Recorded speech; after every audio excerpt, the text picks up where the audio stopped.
Hi hello ನಮಸ್ಕಾರ, welcome back to our channel. ಎಲ್ಲರೂ ಹೇಗಿದ್ದೀರಾ? ಎಲ್ಲರೂ ಆರಾಮಾಗಿದ್ದಾರೆ ಅಂದ್ಕೊಂಡು ಇವತ್ತಿನ ವೀಡಿಯೋನ ಶುರು ಮಾಡೋಣ ಬನ್ನಿ. ಇವತ್ತಿನ ವೀಡಿಯೋ ಬಂದುಬಿಟ್ಟು ಕ್ಲೀನಿಂಗ್ ಅಂತಲೇ ಹೇಳ್ಬೋದು. ಯಾಕೆಂದರೆ ಈ ಕ್ವಾರ್ಟರ್ಸಲ್ಲಿ ಇದ್ದರೆ ಎಷ್ಟು ಕೆಲಸ ಅಂತ ಮೋಸ್ಟ್ಲಿ ಹೊರ್ಗಡೆ ಇದ್ದವ್ರಿಗೆ ಅಷ್ಟು ಅನಿಸೋದೇ ಇಲ್ಲ. ನಮ್ಮ ಫ್ರೆಂಡ್ಸ್ ಎಲ್ಲ ಭಾಳ ಏನು ಕೆಲಸ ಇರುತ್ತಪ್ಪ ನಿಮಗೆ ಅಂತ ಹೇಳ್ತಾರೆ. ಅದರಲ್ಲಿ ಕ್ವಾರ್ಟರ್ಸಲ್ಲಿ ಇದ್ದವ್ರಿಗೆ ಗೊತ್ತಾಗುತ್ತೆ ಏನು ಕೆಲಸ ಅಂತ.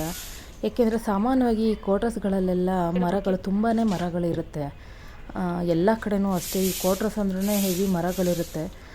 ಹಂಗಾಗಿ ಈ ಮರಗಳು ಈ ಸೀಸನಲ್ಲಿ ಬಂದುಬಿಟ್ಟು ಎಲೆಗಳು ಉದುರೋ ಕಾಲ ಆಗಿರೋದ್ರಿಂದ ತುಂಬಾ ಎಲೆಗಳು ಉದುರುತ್ತೆ. ಹಾಗಾಗಿ ಈ ಗಿಡಗಳಿದ್ದರೆ ಅಂತೂ ಇನ್ನೂ ಅದ್ರ ಪಾಟ್ಗಳ ಕೆಳಗಡೆ ಎಲ್ಲ ಹೋಗಿ ಬಿದ್ದಿರುತ್ತಾ ಎಲೆಗಳೆಲ್ಲ, ಅದನ್ನೆಲ್ಲ ತೆಗೆದು ಮಾಡಿ ಗುಡಿಸೋದ್ರೊಳಗೆ ಸಾಕಾಗೋಗುತ್ತೆ. ಈ ಗ್ರೌಂಡ್ ಫ್ಲೋರ್ಗಳಲ್ಲಿ ಇದ್ದರೆ ಮಾತ್ರ ಅಷ್ಟೇ ಈ ಪ್ರಾಬ್ಲಮ್. ಈ ಟಾಪ್ ಫ್ಲೋರ್ಗಳಲ್ಲೆಲ್ಲ ಇದ್ದರೆ ಈ ಥರದ ಪ್ರಾಬ್ಲಮ್ಸ್ಗಳೆಲ್ಲ ಇರೋದಿಲ್ಲ. ಗುಡಿಸ್ಬೇಕು ಮಾಡಬೇಕು ಅನ್ನೋದು ಬೆಸ್ಟಾಗಿರುತ್ತೆ. ಆದರೆ ಗ್ರೌಂಡ್ ಫ್ಲೋರ್ ಇದ್ದರೆ ಮಾತ್ರ ಇದು ಒಂದು ಪ್ರಾಬ್ಲಮ್ ಅಂತಲೇ ಹೇಳ್ಬೋದು. ನಮ್ಮನೆ ನಾವಿರೋ ಕಡೆ ಅಂತೂ ಮುಂದೆ ಮತ್ತು ಹಿಂದೆ ತುಂಬಾ ಜಾಗ ಇದೆ. ಹಾಗಾಗಿ ತುಂಬಾ ಎಲೆಗಳು ಉದುರುತ್ತೆ. ಮುಂದೆ ಗುಡಿಸ್ಬೇಕು, ಹಿಂದೆ ಗುಡಿಸ್ಬೇಕು. ಹಾಗಾಗಿ ಎಲ್ಲ ಅಲ್ಲಿ ನಾರ್ಮಲ್ ಡೇಸ್ಗಿಂತ ಈ ಕಾಲದಲ್ಲಿ ಅಂದರೆ ಈ ಎಲೆ ಉದುರುತ್ತಲ್ವ, ಈ ಕಾಲದಲ್ಲಿ ಸ್ವಲ್ಪ ಜಾಸ್ತಿ ಕೆಲಸನೇ ಅಂತ ಹೇಳ್ಬೋದು. ಯಾಕೆಂದರೆ ಎಲೆಗಳು ಉದುರೋ ಕಾಲ ಆಗಿರೋದ್ರಿಂದ ಈ ಟೈಮಲ್ಲಿ ಅಂದರೆ ಈ ಎಲೆ ಉದುರೋದು ನಿಂತಾದಮೇಲೆ ಹೂಗಳು ಬಿಡುತ್ತೆ.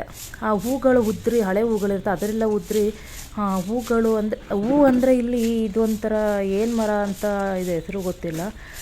ಆದರೆ ಈ ಮರದ ಎಲೆಗಳು ಬಂದ್ಬಿಟ್ಟು ತುಂಬಾ ಚಿಕ್ಕದಾಗಿ ಬರುತ್ತಲ್ವ, ಆ ಮರ ಇದು. ಎಲೆ ತುಂಬ ಚಿಕ್ಕದಾಗಿರುತ್ತೆ. ಹಂಗಾಗಿ ಎಲೆ ಉದುರೋ ಕಾಲ ನಿಂತಾದಮೇಲೆ ಹೂಗಳು ಉದುರುತ್ತೆ.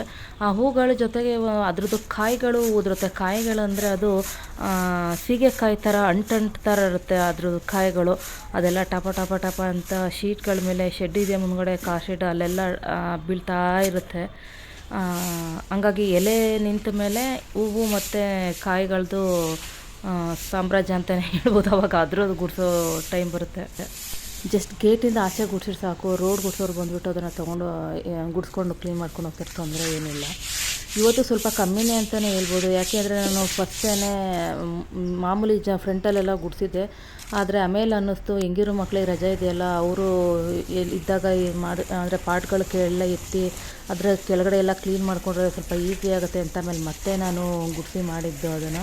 ಹಾಗಾಗಿ ಸ್ವಲ್ಪ ಕಮ್ಮಿನೇ, ಇದು 2ರಷ್ಟು ಇರುತ್ತೆ ಅಂತಲೇ ಹೇಳ್ಬೋದು. ಅದಾದಮೇಲೆ ಮಣ್ಣಾಗಿತ್ತಲ್ವ ಎಲ್ಲ ಕಡೆ, ಹಂಗಾಗಿ ಸರಿ ಒಂದು ಸಲ ಕ್ಲೀನ್ ಮಾಡಿಬಿಡೋಣ ಅಂತ ಎಲ್ಲ ಪೈಪ್ ಹಾಕಿ ಸ್ವಲ್ಪ ಕ್ಲೀನ್ ಮಾಡಿಕೊಂಡು ಎಲ್ಲ ಮಾಡ್ತಾಯಿದ್ದೆ.